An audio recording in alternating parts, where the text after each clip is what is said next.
on this channel, I love to share my garden and plant successes, but not everything works out. So these are some of my biggest plant fails.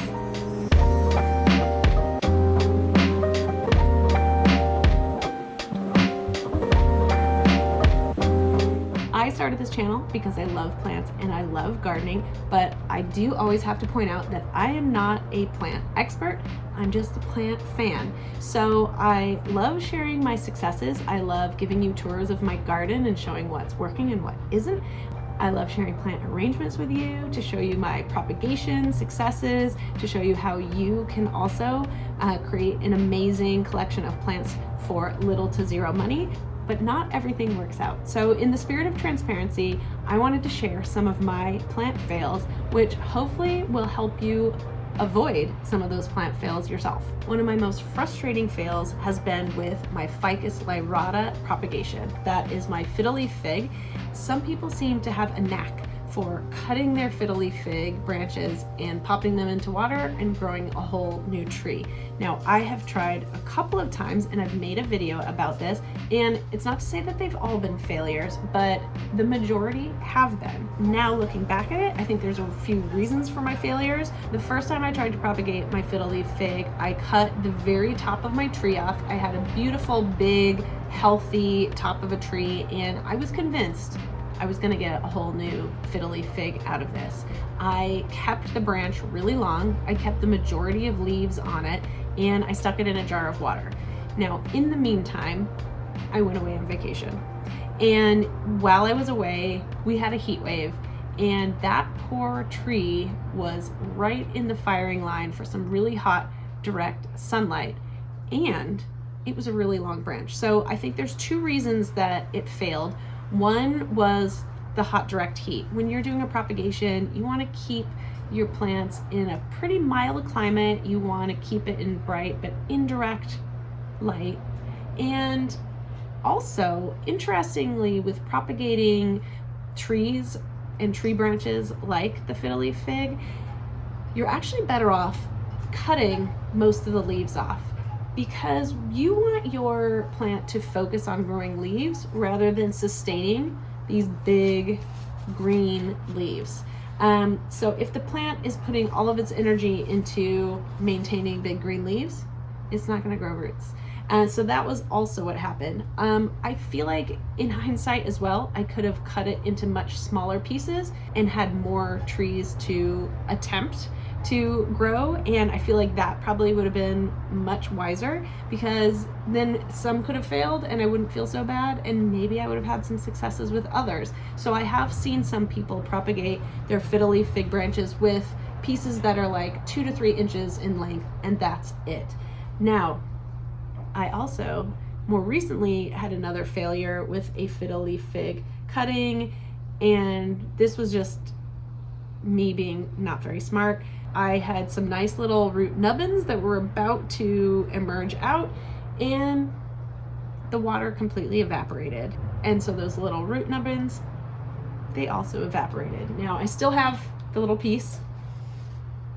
Here it is.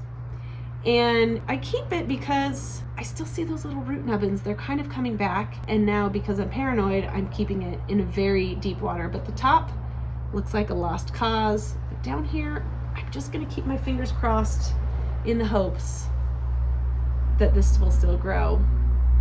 Not only because I made a video about it, but for my own sake, I wanna see that this can actually work. So that is one of my most major plant fails.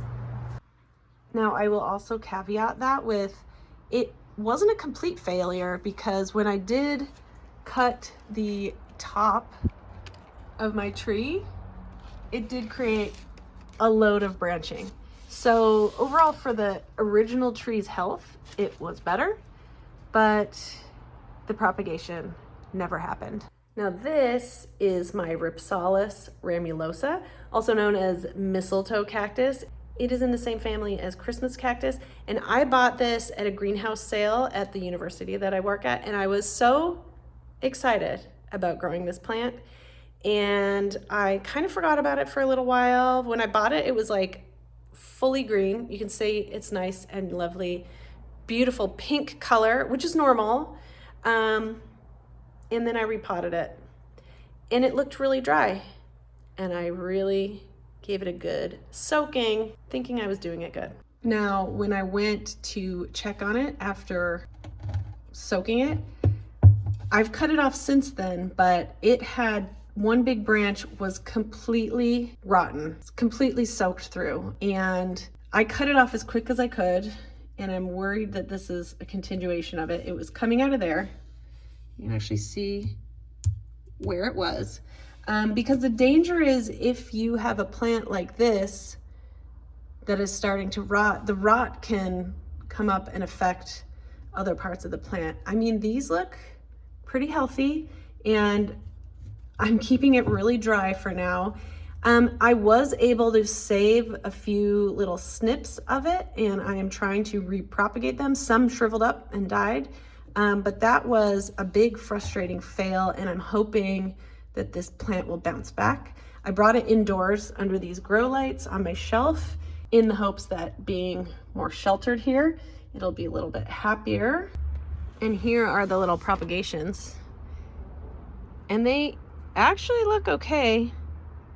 They look like they're surviving. I threw away a bunch that were not looking so good.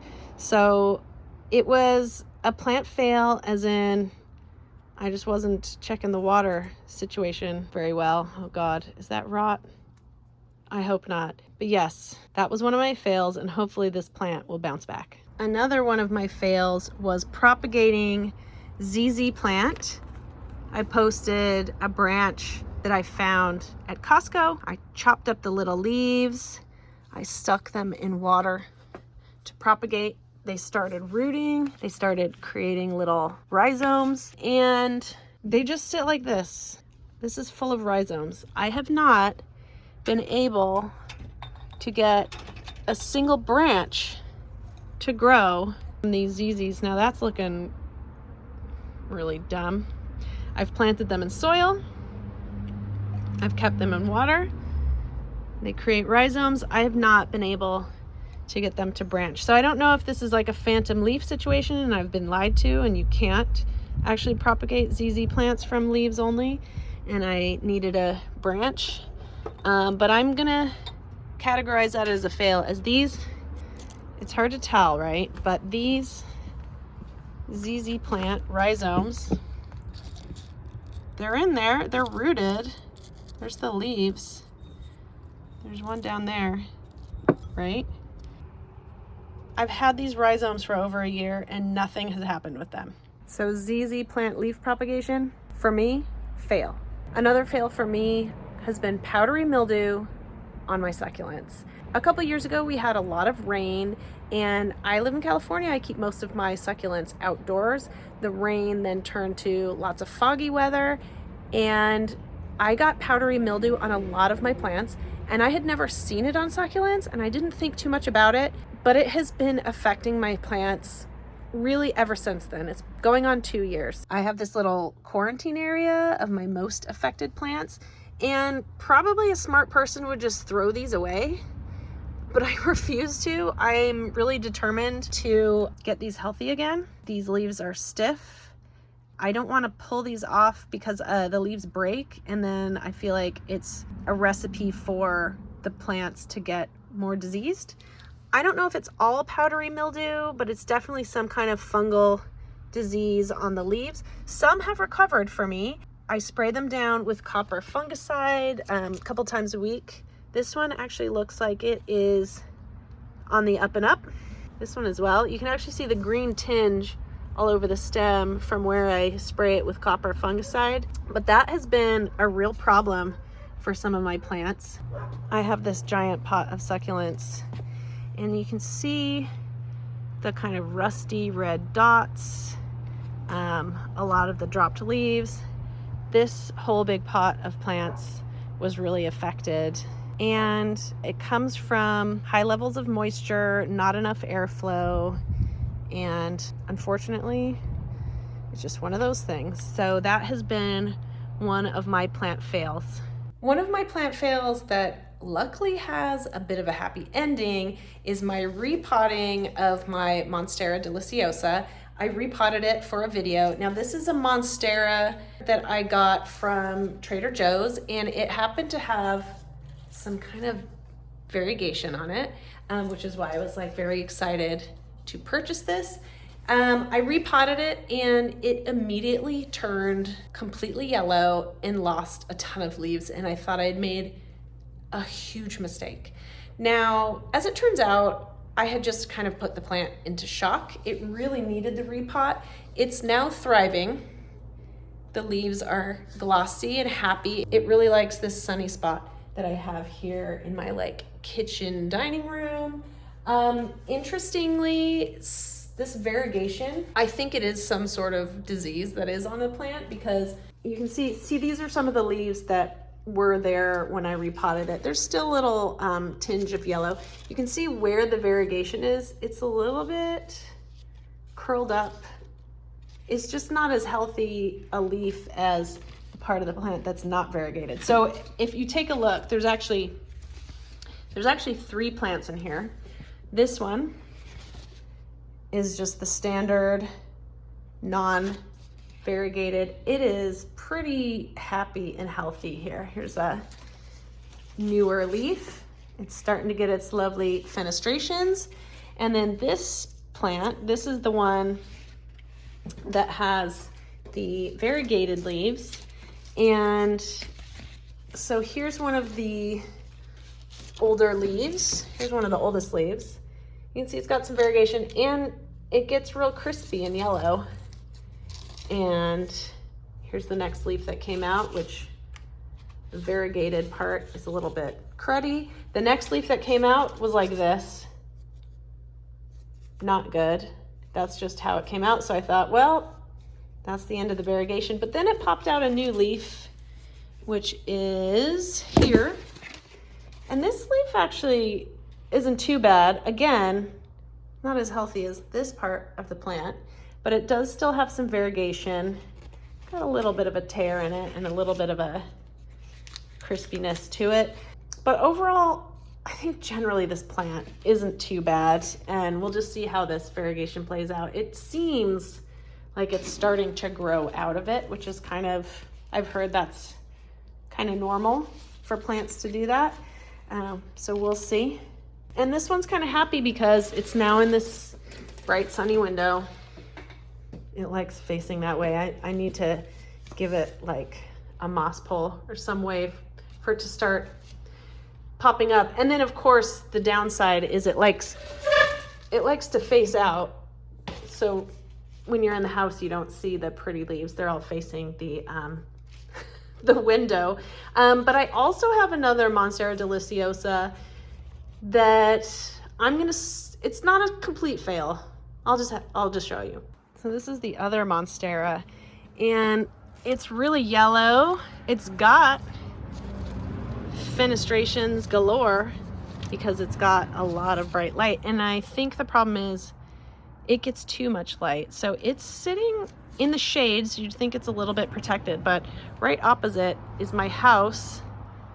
This is a south-facing wall that's white, and I think it reflects too much heat and light back onto this plant, and it's just a bit stressed. I water it all the time.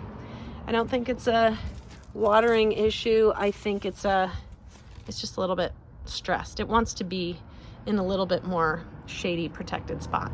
So I have a few plants to file under, not a fail, but not thriving. I have this begonia that was gifted to me from a neighbor, and when she gave it to me, it looked okay, and I fertilized it. It's in this sort of shady area of my front porch, and for like 2 years, it was amazing. It was thriving. It was green. It was lush. Just kind of gave it regular fertilizer and water, and you know, in the last year, it's just done this thing where I think probably what I need to do is trim it back for it to kind of, maybe it needs to grow some new growth here, and that's what's going on. But yeah, it's one of those things. Begonias do like more humid conditions, and here in California, it's not very humid. So it could be the humidity. This kind of, the crispy leaves suggest that's what is going on here. But yeah, all the new leaves kind of come out like this. Not too big, not too happy. So we might try and remedy that. The danger, of course, is when you try and remedy things, sometimes you make it worse. But it's not looking great. So I think probably I'll cut these larger stems and see what happens. Also on my front porch, I have this other begonia. This is a begonia Freddy, I believe it's called. Some of the leaves aren't looking too great. It actually does pretty well. And I got this as a propagation from my mom. When the leaves are happy, they get so big, beautiful. I'm not gonna call this one a fail. This one's actually pretty, it's okay. You know, it's got lots of new growth coming on. Again, I think it just needs maybe to be misted more often, kept a little bit more humid, but the plant itself, this one could probably do with a repot. It's starting to outgrow this pot. But I have in the past had a fail with this where I have tried to propagate it. I've had extra of these big stems that come off of it, and I've placed them in soil. Lots of little babies started coming out, and then it just died. So sometimes propagations are just a lose, are just a fail like that. And that's one thing. We'll go back to my propagation station and I will kind of talk about that. So kind of talking about my propagation station here, this isn't a fail, this is a death bloom. One thing I should say about propagation is I have had lots of fails. I mean, so many, I don't really have them here to show you because they get thrown out usually. I don't really like keep the dead plants around too much unless I'm trying to rehab them. But so much of propagating is a numbers game. So I have tons of plants here and I have tons of leaf propagations like this. And I get so many messages from people saying, I don't know what I'm doing wrong. My leaf propagations just are not working. I feel like I need to really point out, I have had so many fails when it comes to leaf propagations. I still do. And for me, it's almost more of a numbers game. The more you propagate, the more successes you're gonna have. You're still gonna have failures. So like in here, in this little propagation tray, here's one. That's a rotten leaf, that's a fail. That's, you know, I'm gonna throw that away. And there's probably plenty more.